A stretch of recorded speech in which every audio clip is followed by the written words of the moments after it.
अस्सलाम वालेकुम नाज़रीन, प्रोग्राम आज का पाकिस्तान और मैं हूं आपका मेज़बान बिलाल खान। सबसे पहले आज माहौलियाती तब्दीली के हवाले से बात की जाएगी।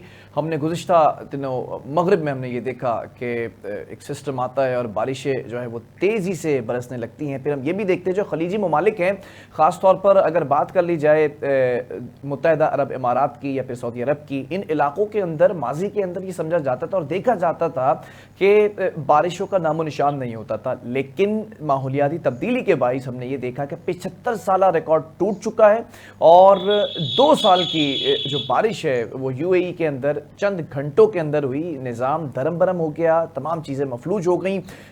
इवन के जो सिस्टम था उनका, जिस बेहतर तरीके से कंस्ट्रक्शन का काम किए गए थे उसके अंदर ड्रेनेज का निज़ाम तक नहीं था, जिसके बाइस तमाम जो इस वक्त इलाके थे, जो निकासी का सिस्टम था वो मफलूज होकर रह गया।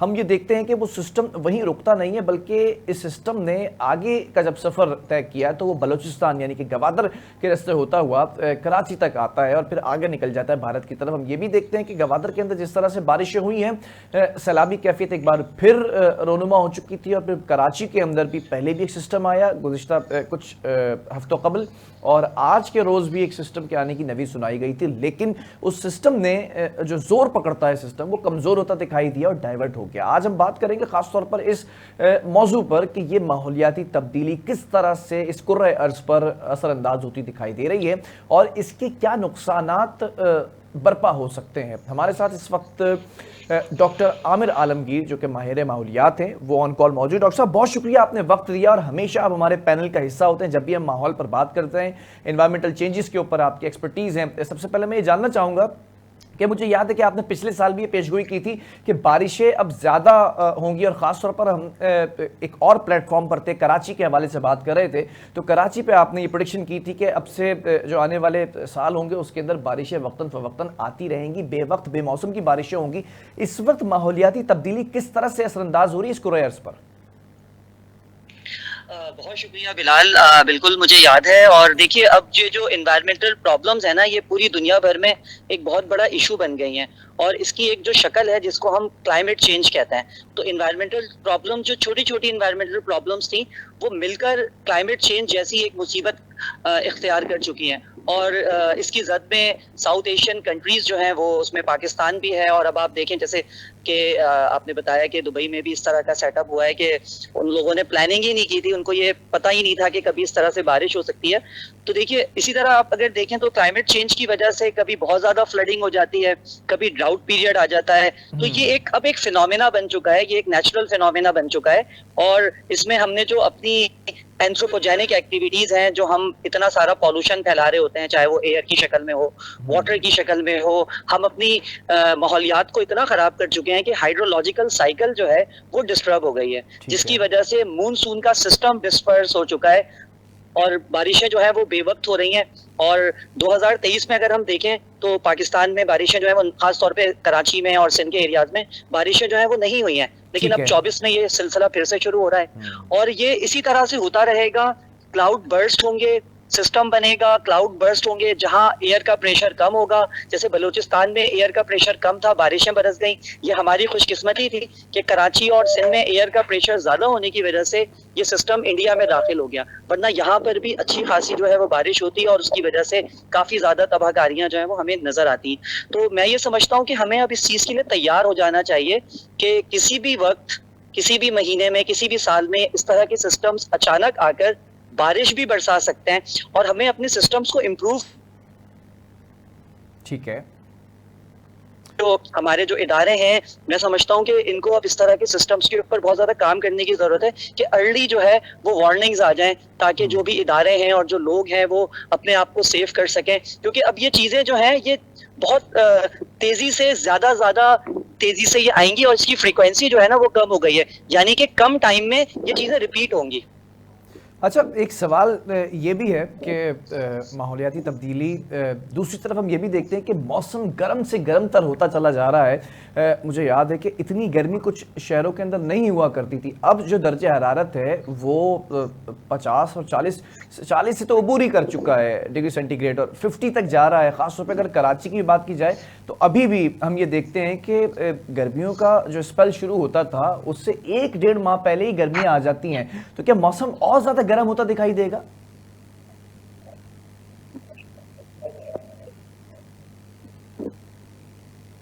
जी बिल्कुल, आपको याद होगा बिलाल, मैंने आपके ही प्रोग्राम में ये प्रेडिक्शन भी दी थी कि कराची 50 को भी क्रॉस करेगा आने वाले कुछ सालों में। और मैं आपको ये बता दूं, ये 2024 में जो समर का पीरियड है, खास तौर पे हमारे सिंध के एरिया में, उसमें कराची भी शामिल है, ये इस दफा समर हमारा लंबा होता हुआ नजर आ रहा है और हम टेम्परेचर में 46 तक शायद हम क्लोज 46-47 तक जाएंगे। ठीक है। ये सारी जो चीजें हैं, ये सारी चीजें जो हैं, ये क्लाइमेट चेंज की वजह से हो रही हैं। इसकी वजह से आप देखें बहुत सारी नई बीमारियां भी आ गई हैं जिसको हम क्लाइमेट चेंज इंड्यूस्ड डिसीजेस कहते हैं। तो अब हमें इस मुसीबत ज़्यादा चीज़ों से जो है वो तैयारी करनी है, आम आदमी को हमने अवेयरनेस देनी है, क्योंकि अब देखें कभी बहुत ज़्यादा फ्लडिंग होगी, उसकी वजह से हम प्रॉब्लम में आएंगे, कभी बहुत ज़्यादा टेम्परेचर होगा। और यहाँ पर मैं फिर से एक वो बात बताऊं कि हमारा जो एरिया है यहाँ पे मिनिमम टेम्परेचर बढ़ रहा है, खासतौर पे जो सिंध का कोस्टल एरिया है इसमें मिनिमम टेम्परेचर बढ़ रहा है और मिनिमम और मैक्सिमम टेम्परेचर में जो चेंज है उसकी वजह से हमारे इस कोस्टल एरिया का टेम्परेचर 48-47 तक जाने के इम्कानात हैं। और 2026 तक की तो ये प्रेडिक्शंस हैं कि कराची 50 को क्रॉस कर सकता है। तो अब 50 को क्रॉस करने का मतलब है, हाई टेम्परेचर का मतलब है, बहुत सारी साइकिल्स जो हैं उनके रिएक्शंस चेंज हो जाते हैं और फिर यही होता है कि वहाँ का नेचुरल एनवायरनमेंट बिल्कुल तब्दील हो जाता है। तो ये एक चीज जो है, इसके लिए भी हमें अब इंडिविजुअल लेवल पर, यानी कि सिर्फ गवर्नमेंट इसमें अपना काम नहीं कर सकती, हमें इंडिविजुअल लेवल पर भी एनवायरमेंटल अवेयरनेस देनी पड़ेगी। और ये काम अगर हम आज से शुरू करेंगे तो हमें चेंज अगले पलों में नजर आएगा। अच्छा डॉक्टर साहब, बड़ी एक आम कहावत है कि आप पौधा लगाएं तो फिर वो माहौल जो है वो बेहतर हो सकता है। हम ये देखते हैं कि हुकूमती सतह पर रियासत ने भी ये बारहा कोशिशें की, शजरकारी की, पेड़ लगाए जाते हैं, पौधे लगते हैं, लेकिन मौसम के अंदर जो तब्दीली आ रही है वो तब्दीली रोनुमा होती चली जा रही है, उसके मनफी असरात ज़्यादा जो है वो उभरते हुए दिखाई दे रहे हैं, लेकिन जो मस्बत असरात हैं वो कम ही दिखाई दे रहे हैं। वजह क्या है? देखिए, एक तो सबसे पहले ये चीज हमें क्लियर कर लेनी चाहिए कि मैं ये देखता हूँ कि क्लाइमेट चेंज से चीजों को ठीक करने का सिर्फ एक ही सॉल्यूशन नजर आता है और वो ये होता है कि आप पौधे लगा दें, आप वेजिटेशन बढ़ा दें। ठीक है, आप उसको बढ़ाइए, लेकिन आप उन पौधों को, उन दरख्तों को ओन भी तो करें ना। अगर आप 1 लाख दरख्त लगा देते हैं और फिर कोई प्रोजेक्ट आता है, कोई ऐसी चीज आती है उसमें आप कई हजार दरख्त काट देते हैं, तो मैं ये समझता हूँ कि इस तरह से कभी भी जो है ना सस्टेनेबिलिटी नहीं आएगी। इस तरह से फिर ये होता है कि आप अब कराची का अगर आप मैप देख लें तो आपको कराची कंक्रीट का जंगल अभी भी नजर आएगा। इतने दरख्त हमने देखे बचपन से लेके आज तक, वो दरख्त हमें नजर नहीं आते। तो दरख्तों के अलावा हमें एनवायरनमेंट फ्रेंडली लाइफ स्टाइल अपनाने की जरूरत है। मैं आपके चैनल से ये मैसेज देना चाहूंगा कि दरख्तों के साथ साथ अपनी रोजमर्रा की जिंदगी में एनवायरनमेंट फ्रेंडली, माहौल दोस्त जो है रवैया इख्तियार करें, माहौल दोस्त आप काम करें। जिस तरह आप अपने फैमिली मेंबर्स को ओन करते हैं उसी तरह आप दरख्तों को ओन करें, अपनी एनवायरनमेंट की चीजों को ओन करें। छोटी छोटी सी एक्टिविटीज है जिसको हम ठीक कर सकते हैं, तो ये माहौल जो है खुद ब खुद ठीक हो जाएगा। तो सिर्फ दरख्त लगाने से हम क्लाइमेट चेंज का मुकाबला नहीं कर सकते। अच्छा, इस वक्त कराची के अंदर हम बैठे हुए हैं और कराची के बारे में आज ये कहा गया था कि मूसलाधार बारिश होगी, बड़ा स्ट्रॉन्ग सिस्टम कराची के अंदर एंटर होने वाला है और ये जो दुबई से मुत्तहदा इमारात के अंदर ये जो बारिशें हुई हैं, इसी तरह की, इसी नौयत की बारिशें गवादर से होती हुई कराची में भी होंगी। वजह क्या बनी कि कराची का ये सिस्टम बिल्कुल ही वीक हो गया और आज तो मुझे लगता है कि किसी इलाके में हल्की फुल्की बूंदाबांदी हुई है, वरना और कहीं पर बूंदे भी नहीं टपकी हैं। जी, इस वक्त आप अगर देखें तो ये जो समुंदर से जो आने वाली हवाएं हैं, इसकी डायरेक्शन यानी कि विंड वेलोसिटी जो है वो काफी ज्यादा है, खासतौर पे कराची के साहिली इलाकों में और सिंध के कुछ एरियाज में बहुत ज्यादा है। तो यही वजह है कि ये उस सिस्टम को जो है इंडिया की तरफ डाइवर्ट करके ले गई। अगर लो प्रेशर डेवलप होता और विंड वेलोसिटी कम होती तो एक हब्स वाली कैफियत होती और कराची में इस वक्त ठीक ठाक जो है वो रेन हो चुकी होती। तो ये एक सिस्टम जो था ये बलूचिस्तान में बारिश बरसाने के बाद लो एयर प्रेशर की वजह से वीक हुआ है और अब ये हो सकता है कि अगर इंडिया में इसी तरह का सिस्टम रहा तो या तो इंडिया में ज्यादा बारिशें हो जाएंगी या फिर ये आगे की तरफ बढ़ जाएगा। ठीक है। अच्छा, एक चीज़ और ग्लेशियर्स के ऊपर भी बात कर लेते हैं, क्योंकि फ्लड हम देखते हैं कि पाकिस्तान ने फेस किया है अभी रिसेंटली सैलाबी कैफियत, और बड़े पैमाने पर और बड़े रकबे को जो है वो सैलाब ने कवर किया, घेर लिया था। क्या आने वाले वक्त के अंदर ये चीज़ दोबारा देखी जा सकती है मुस्तकबिल करीब के अंदर? जी बिल्कुल, मैं दोबारा ये बात आपको बताऊंगा कि देखिए 2010 का फ्लड हम सबको याद है। उसके बाद 2022 का फ्लड भी हमारे ज़हनों में है।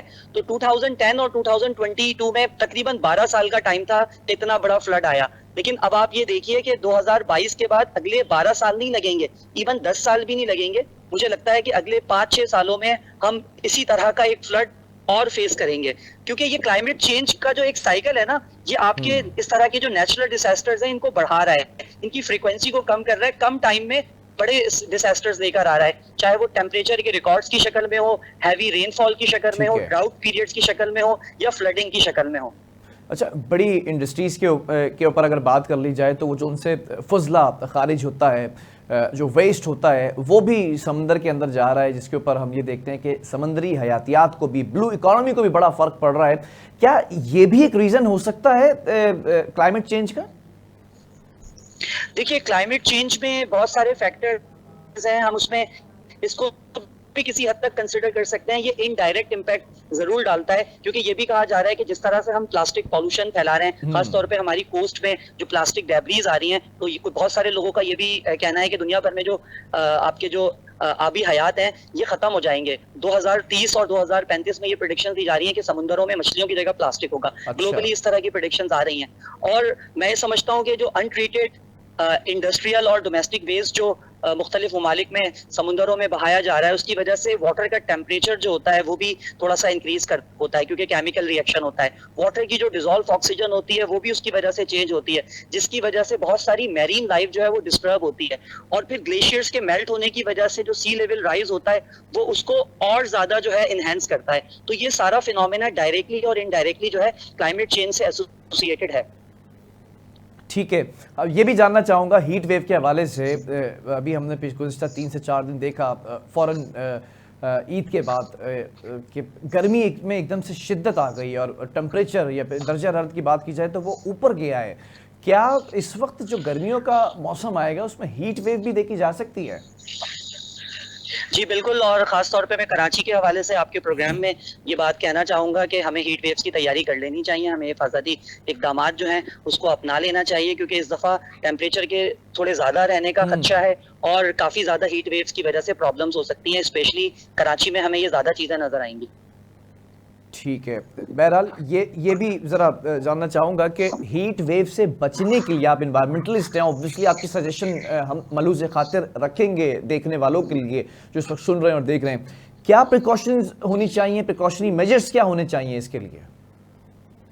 देखिए, अब तो जिस तरह की प्रॉब्लम्स आ चुकी हैं, तो हमें तो अभी इस हीट वेव का सामना करना होगा। हम उसमें यही कर सकते हैं कि हम दरख्तों के नीचे जो है वो क़याम कर लें, अपनी बिल्डिंग्स में जो एग्जॉस्ट सिस्टम है उसको इम्प्रूव कर लें, पानी का स्प्रे बार बार करें अपने ऊपर भी, और इस तरह की स्ट्रेटजीज अपनाएं। और मैं यहाँ पे ये भी कहूँगा कि जो हम अपने घरों में AC चलाते हैं, उसका जो आउटर होता है, इससे भी बहुत ज़्यादा हीट जो है वो खारिज होती है, जो कंट्रीब्यूट करती है टेम्परेचर को बढ़ाने के लिए। तो मैं ये समझता हूँ कि जो लोग ये अफोर्ड कर सकते हैं उनको भी चाहिए कि वो थोड़े से टाइम के लिए इसको बंद करें, इसमें सस्टेनेबिलिटी को फॉलो करें। प्लस हमें हीट वेव से बचने के लिए जो हिफाजती इकदामात हैं वो तो हम करेंगे, लेकिन हमें फ्यूचर के लिए भी तो प्लानिंग करनी चाहिए ना। हम जो सॉलिड वेस्ट को बर्न कर देते हैं, हम जो एयर पॉल्यूशन फैला रहे हैं जिसकी वजह से टेम्परेचर में इजाफा हो रहा है, एयर हमारी खराब हो रही है, तो ये जो हमारे जो मसले हैं हमें इसको कंट्रोल करना होगा। अच्छा डॉक्टर साहब, ये भी जानना चाहूँगा, मानसून की अगर बात कर ली जाए तो मानसून में हम देखते हैं कि स्टेरॉइड्स पर होते हैं, वो बरसते हैं तो फिर बरसते ही चले जाते हैं। कराची के अंदर भी हमने देखा कि ऐसे भी बरसे हैं कि इस कराची का निज़ाम बिल्कुल दरम भरम ऐसे हुआ जैसे आज दुबई का निज़ाम दरम भरम हो चुका है। क्या सवाल ये है कि इस बार जो मानसून का स्पेल आएगा वो भी स्टेरॉइड्स पर ही होगा, इसी तरह शिद्दत से आएगा? जी बिल्कुल, आपको याद होगा मैंने आपके प्रोग्राम में कहा था कि अब मानसून का सिस्टम जो है हमें उसको थोड़ा सा साइड पे करना चाहिए। अब क्लाउड बर्स्ट वाली सिचुएशन होती है कि अगर मानसून का सिस्टम बनता भी है तो क्लाउड बर्स्ट का मतलब ये होता है कि एकदम से बहुत ज्यादा बारिश हो जाती है या एकदम से बारिश नहीं होती। तो ये जो एकदम से बारिश का सिलसिला होता है, अभी पिछली बारिश जो कराची में हुई है तो कुछ इलाकों में बहुत बड़ी बड़ी बूंदे जो है वो देखी गई है। तो ये जो क्लाउड बर्स्ट होता है ना, बस वो एकदम से पानी को फेंकना शुरू कर देता है। तो मैं ये कहूंगा कि अब हमें इस टर्मिनोलॉजी को समझने की जरूरत है कि मूनसून के साथ जो क्लाउड बर्स्ट की जो बारिशें होती हैं उसमें एकदम से फ्लडिंग होती है, और हमारा जो सिस्टम होता है, खासतौर पे जो मेगा सिटीज हैं वहां पर सारा सिस्टम कोलैप्स कर जाता है, क्योंकि इतनी तेजी से पानी आता है कि हम उसको कंट्रोल नहीं कर पा रहे होते हैं। अच्छा, तो मुझे ज़रा ये बताइएगा, ख़ासतौर पे व्यूवर्स को जानने और समझने के लिए, जो समुद्री शहर होते हैं, जो शहर समंदर से साहिल जिनका लगा होता है, तो क्या उन शहरों के अंदर बारिशें उमूमी तौर पर साल भर में होती रहती हैं या नहीं होती? और इसी के साथ जुज़वी सवाल ये कि कराची के अंदर हम देखते हैं कि साल भर तो बारिशें नहीं होती, बल्कि दूसरे शहरों में, अगर इस्लामाबाद में या दीगर शहरों में बारिशें हो रही होती हैं, तो कराची में उस वक्त शदीद गर्मी होती है। वजह क्या है? देखिए, ये ज्योग्राफिकल लोकेशंस जो होती हैं ये बहुत मैटर करती हैं। अब जैसे बांग्लादेश की एग्जांपल दूंगा कि वो एक कोस्टल रीजन वहाँ पे ज्यादा हमें नजर आता है और वहाँ पे हर वक्त बारिशें होती हैं। इसी तरह हमारा जो नॉर्दर्न एरियाज है ये अपर पोर्शन पे, पाकिस्तान के अपर पोर्शन में होता है, हाइट पर है, इस्लामाबाद भी हाइट पर है, तो वहाँ का वेदर पैटर्न थोड़ा सा डिफरेंट होता है। वहाँ पे क्लाउड्स करीब होते हैं तो टेम्परेचर का भी वहाँ इतना ज्यादा इशू नहीं होता, तो वहाँ पे नॉर्मली बारिशें होती रहती हैं। अगर हम सिंध की बात करें, कराची की बात करें, तो ये पाकिस्तान का लोअर हिस्सा कहलाता है, तो यहाँ पर समुंदर भी करीब है, प्लस यहाँ पे ऐसी एक्टिविटीज भी होती हैं जो टेम्परेचर को बढ़ाती हैं, और फिर जो डिस्टेंस होता है क्लाउड से लैंड का, वो डिस्टेंस ज्यादा होता है, जिसकी वजह से जो टेम्परेचर होता है वो आपके एटमॉस्फेयर में मॉइस्चर को कम कर रहा होता है। और बहुत सारे जो साइकिल्स होती हैं, हाइड्रोलॉजिकल साइकिल्स जो होती हैं, वो फिर डिस्टर्ब हो रही होती हैं, जिसकी वजह से बारिशों का सिस्टम वीक हो जाता है या बन नहीं पाता है। चलें, बहुत शुक्रिया डॉक्टर आमिर आलमगीर आपके वक्त का। और नाज़रीन, डॉक्टर साहब तमाम चीज़ों से आगाह कर रहे थे कि किस तरह से मौसमी तब्दीली होती दिखाई दे रही है। एक वक्फे की तरफ जा रहे हैं, वक्फे के बाद हम बात करेंगे कराची के ही पुलिस स्टेशन के अंदर हुआ एक सानेहा बरपा, और एक ऐसा जुर्म हो गया जिसके ऊपर मजिस्ट्रेट ने खुद छापा मार के कार्रवाई की, और फिर उसके बाद हमने ये देखा कि जो पुलिस के जो इस वक्त ऑफिसर और जो एडमोरर हैं उनको गिरफ्तार कर लिए गए। कहानी क्या है आपको बताने जा रहे हैं एक वक्फे के बाद। हमारे साथ एसएसपी साउथ साजिद सदुज़ई भी ऑन कॉल मौजूद होंगे।